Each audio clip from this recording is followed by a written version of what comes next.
तो hello guys, welcome back to my channel. तो guys, आज हम सिखाने वाले हैं आपको मैथ्स। और मैथ्स में ये है क्लास फिफ्थ, चैप्टर है 13, ट्राइंगल्स एंड क्वाड्रिलेटरल्स, और एक्सरसाइज 13B। तो हम यहाँ पे आपको एक्सप्लेन करेंगे। हम करेंगे क्वेश्चन 3। तो मैं आपको करके दिखाऊंगा कि कैसे करा जाता है। तो चलो यहाँ पे पहले हेडिंग डाल देते हैं। मैथ्स लिख लिया हमने। अब यहाँ पे लिख लेते हैं एक्सरसाइज 13B। तो ये लिखने के बाद हमने यहाँ पे लिखेंगे क्वेश्चन 3 लिखेंगे। पहले मैं आपको समझा देता हूँ, ठीक है। तो यहाँ पे दिया हुआ है, in each of the following quadrilaterals find the unknown angle. मतलब कि आपको ईच का मतलब आपको पता होगा, तो ईच का मतलब मैं बता देता हूँ। मतलब कि एक का निकालना है। ईच होता है एक। तो इसमें हमें फाइंड द अननोन एंगल, मतलब कि हमें इसका जो ना, मतलब कि जैसे कि आप पे z लिख रखा है, तो हमें ना इसकी वैल्यू निकालनी है, z की। तो वो निकालने के लिए पहले हम यहाँ पे क्वेश्चन लिख लेंगे। तो गाइस, मैंने यहाँ पे लिख लिया है अब क्वेश्चन। अब मैं आपको यहाँ पे ए लिखता हूँ। तो यहाँ पे है और मैं आपको ये चीज़ पहले बता दूँ, जहाँ पे ये जो ऐसे बॉक्स बना होता है ना, हमेशा ये होता है 90 डिग्री का। ये हमेशा आपको इसका जो कोना निकला होता है, मतलब कि जो कोने वाला होंगे, ये हमेशा 90 डिग्री का होता है। और ये इसमें आप कोई भी अपना लिख सकते हैं, पर ये हमेशा आप ध्यान रखना कि 90 डिग्री का होता है। और ये है 4 साइड। तो मैं आपको बताता हूँ। तो हम करेंगे अभी सी वाला। और यहाँ पे हमने पर ए लिखा है। हमें कुछ ऐसा बना लेना है। फ्री है तो हमेशा। अब मैं आपको लिखने के बाद बताता हूँ। तो गाइस, मैंने यहाँ पे लिख लिया है। अब मैं आपको करना सिखाता हूँ। Angle A. और मैं आपको ये भी बताऊंगा कि यहाँ पे अगर ट्राइंगल होता तो हम लिखते हैं राइट एंगल ए, पर ये एंगल होगा क्योंकि इसका ये ये राइट एंगल नहीं है। और एक जो राइट एंगल होता है वो होता है 90 डिग्री का। और तो 90 + 90 80, तो 180 डिग्री का होता है। तो अब मैं आपको बाद में समझाऊंगा। B + C = 360। और हाँ गाइस, ये जो 4 साइड का होता है, हमेशा ये 360 डिग्री का होता है, क्योंकि इसकी 4 साइड सारी इक्वल होती हैं। और ये 360 का होगा। अगर ट्रायंगल होता तो वो होता 180। वैसे हम यहाँ पे मैं यहाँ पे वो लिखना भूल गया, एंगल डी।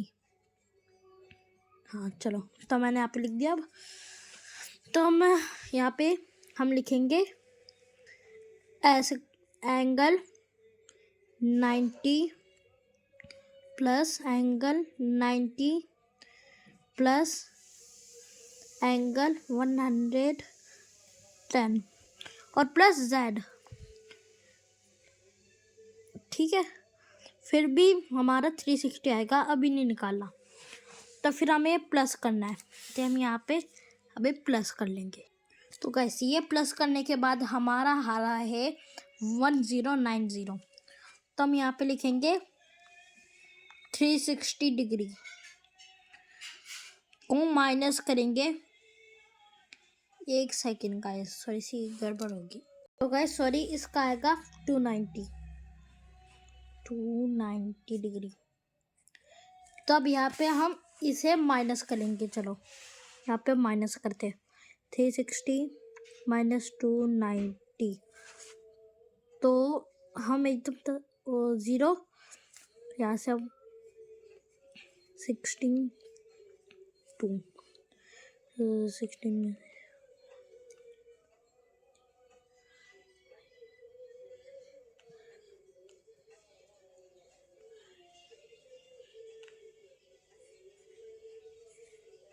तो गाइस हमारा यहाँ पे आ रहा है 70। तो 70 यहाँ पे हम लिख देंगे 70 डिग्री। तो हमारी जो अब हम यहाँ पे लिखेंगे, जो हमारी z की वैल्यू होगी वो हो जाएगी 70। ये जो जैसे कि ये ब्लैंक था ना, हमें अननो एंगल का वो फाइंड करना था ना, तो हमने फाइंड कर लिया, हमारा आ चुका है। तो हमारी z की वैल्यू निकल चुकी है। तो z value is equal to 70 degree.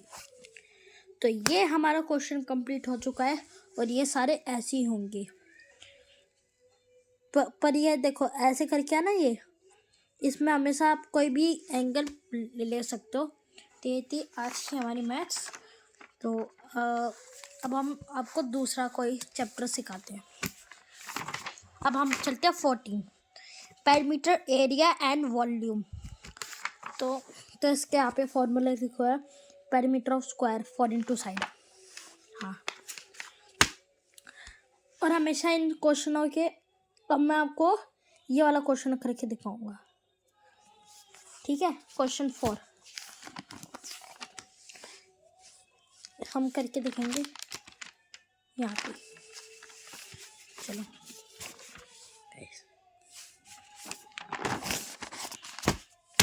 यहाँ पे करेंगे हम। तो यही अब हमें यहाँ पे लिख लेना है क्वेश्चन 1। हम लिखेंगे व्हाट, तो हम इतने क्वेश्चन लिख लेते हैं जब तक आप समझिए।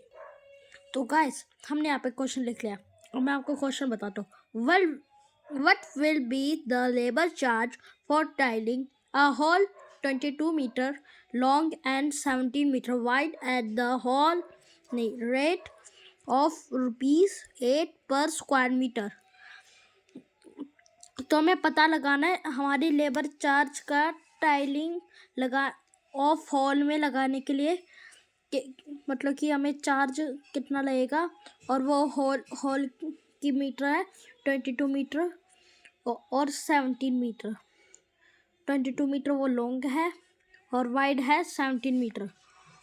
तो हमें उसका रेट 8 पर स्क्वायर मीटर निकालना है। चलो अब यही सॉल्व। चलो अब यहाँ पे करते हैं। Area of hall is equal to length into breadth. Length into breadth is equal to, हमें 22 को 17 से मल्टीप्लाई करना होगा। 22 मल्टीप्लाई 17 इज इक्वल टू, तो हम इतने मल्टीप्लाई करते हैं। तो गाइस यहाँ पे हमारा आ रहा है 374 स्क्वायर मीटर लिख देंगे। अब यहाँ पे हम लिख देंगे, ठीक है। तो कॉस्ट ऑफ, हमें यहाँ पे लिखनी है cost of tiling the hall. Cost of tiling the hall. तो हमें यहाँ पे इज इक्वल टू करके 374 को 8 से मल्टीप्लाई करना है, ठीक है। तो मल्टीप्लाई 8। तो हम यहाँ पे जो हमारा आंसर आएगा, तो हमारी उतनी लेबर चार्ज हो जाएगी। तो हमारी यहाँ पे जो लेबर चार्ज हो जाएगी वो ₹2992, मतलब कि 2992 की। तो हमारी जो लेबर चार्ज है वो निकल चुकी है। तो हमारी लेबर चार्ज होगी 2992। तो आज की इस वीडियो में इतना ही। आई होप आपको पसंद आई होगी। तो पसंद आए तो सब्सक्राइब तो करना चैनल को। तो बाय।